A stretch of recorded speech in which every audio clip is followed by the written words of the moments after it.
hoje 50 anos que começou a guerra colonial em Angola. Na madrugada de 4 de fevereiro de 1961, grupos de independentistas atacaram 2 cadeias e uma esquadra da PSP em Luanda. As ações não tiveram sucesso, mas marcaram uma data histórica. Era o princípio do fim do Império Português em África e do próprio regime salazarista.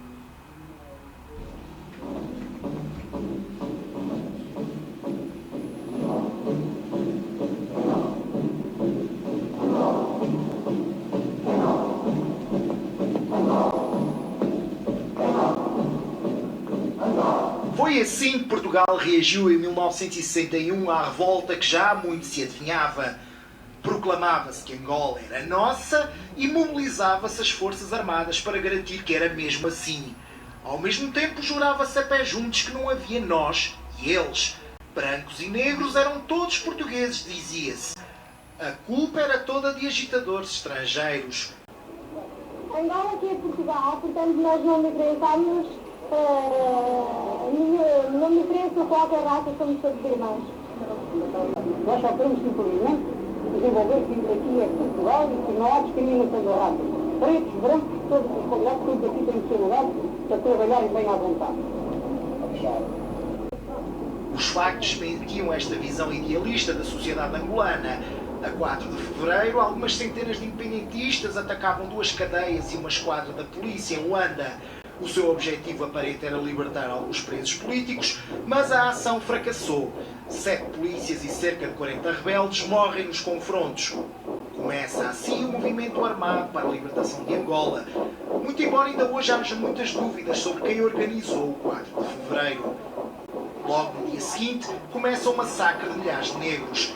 A histeria entre a população branca leva à criação de milícias que matam indiscriminadamente em Luanda. É a primeira de muitas matanças que irão ocorrer nos meses seguintes. A 15 de março, a União dos Povos de Angola, liderada por Oldan Roberto, ataca muitas fazendas e aldeias no norte do país. Brancos e negros do sul são chacinados aos milhares. Foi preciso quase um mês para Salazar dizer ao país o que iria ter de enfrentar: a guerra.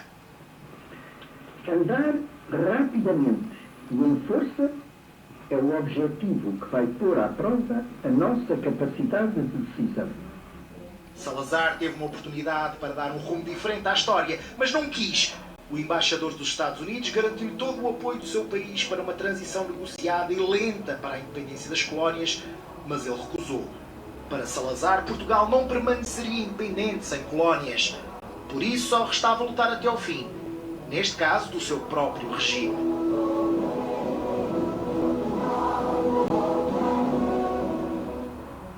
Meio século depois, ainda há milhares de pessoas a sofrer com a guerra colonial. São ex-combatentes com traumas de guerra. Calcula-se que o stress pós-traumático afeta cerca de 55 mil ex-combatentes.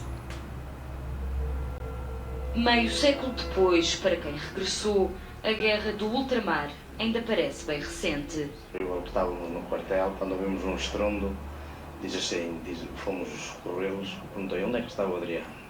O Adriano estava aos pedaços. Para mim era uma morte mesmo. Um colega meu foi atingido com uma mina e isso foi um bocado custoso para nós todos que estamos lá. Né?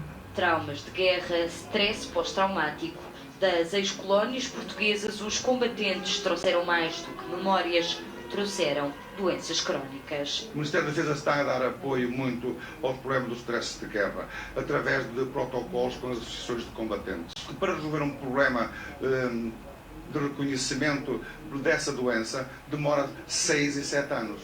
Desapoiados, nunca tivemos apoio. Infelizmente, eu faço parte da ACUP e andamos no sem-abrigo. Vimos coisas horríveis. Como o caso de António e José. São irmãos, combateram no ultramar em 1961. Tinham 20 anos quando foram para a África. Hoje são sem abrigo. Sofremos quando chovia, comer quando mandavam tiros, os terroristas, estavam escondidos atrás das árvores. Há traumas de guerra. Há traumas de guerra e para mim, se calhar, é um dos fatores que os tenha levado até chegar a este ponto. venho todos os dias a trazer-lhe uma sopa para operar a espiga dourada. E eles ficam satisfeitos, comem muito bem a sopa. Milhares de homens regressaram com traumas de guerra 50 anos depois do início dos conflitos no ultramar. O stress pós-traumático ainda afeta cerca de 55 mil ex-combatentes.